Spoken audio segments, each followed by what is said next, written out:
mu mashimwe menshi akomeye umugabo uzwi ku izina rya Kalisa wamenyekanye ku izina rya Samusure yamaze kugera i Kigali ku kibuga cy'indege i Kanombe yakirwa neza n'abaturarwanda afite ibyishimo byinshi bidasanzwe. Amahoro y'Imana bane namwe, ndagusuje cyane wowe tubanye bwa mbere kuri Bivugwe TV, by'umwihariko wowe ugeze hano ku muyoboro wacu bwa mbere wibuke gukanda subscribe ukore no kunzogera kugira ngo ubutaha tujye tubana mu nkuru zose zitambuka hano kuri Bivugwe TV. Nta kindi kiri kuvugwa uretse inkuru nziza mu baturarwanda bose nyuma yo kumva ko umugabo wamenyekanye nka Samusure wari usanzwe afite amazina ya Kalisa Ernest yabaze guseskara i Kigali ku kibuga cy'indege i Kanombe nyuma y'imyaka 3 yose yari yaragiye.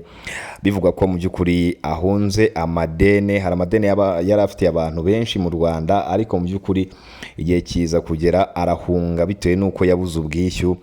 Ngayo nguko rero yamaze kongera kugera i Kigali mu Rwanda nyuma yuko amaze kwishyura amadeni. Byagenze bite rero kugira ngo amadeni y'umugabo ayishyura abashe kugera mu Rwanda, kandi mu by'ukuri yari yarahisemo kugenda mu gihugu cya Zimbabwe, sorry gato muranyihanganira, igihugu cya Mozambique niho yari amaze imyaka 3 yose yarahunze nyine amadene, none yongeye kugaruka mu gihugu cy'u Rwanda. Yakiranywe yombi ndetse abamwakiriye ku kibuga cy'indege i Kanombe bamweretse urukundo rudasanzwe, aho mu by'ukuri nawe yishimiye buryo ki abaturarwanda bamwakiriye. Mu bamwakiriye hari higanjemo abagore benshi cyane ndetse n'abakobwa, ari naho benshi bahereye bavuga ko uyu mugabo yaba akundwa cyane n'igitsina gore, maze nawe yagize byinshi abitangaza avuga ko gukundwa n'abagore ari umugisha ukomeye cyane.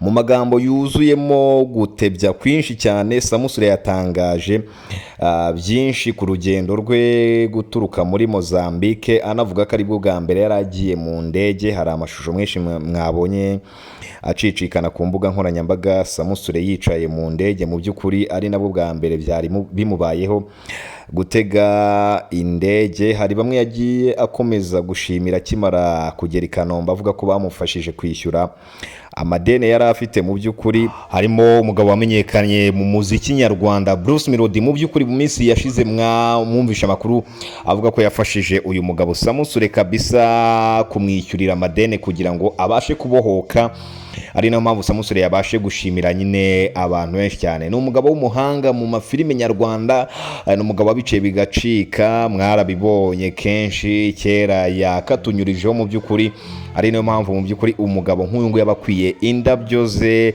mu gihugu cye, dore ko n'ubundi bamuhaye indabo nyinshi cyane akimara kugera ku kibuga cy'indege i Kanombe, avuga ko mu by'ukuri ataraheruka guhoberana n'abantu, ndetse byamushimishije cyane kubona abantu benshi batandukanye baje kumutegereza ku kibuga cy'indege bamuhobera, bamuhindabo, bamwereka urukundo rwinshi rudasanzwe.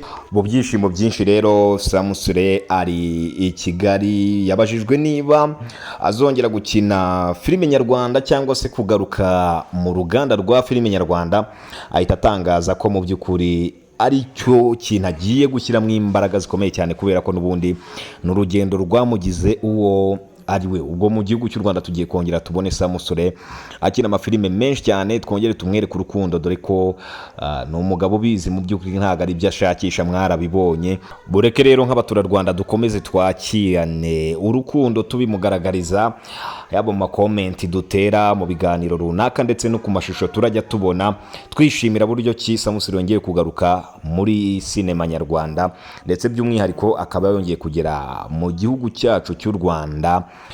Bamwakiriye neza cyane, ni ibintu by'agaciro. Rero n'andi makuru turajya dukomeza tugenda tuyabagezaho 5 kuri 5.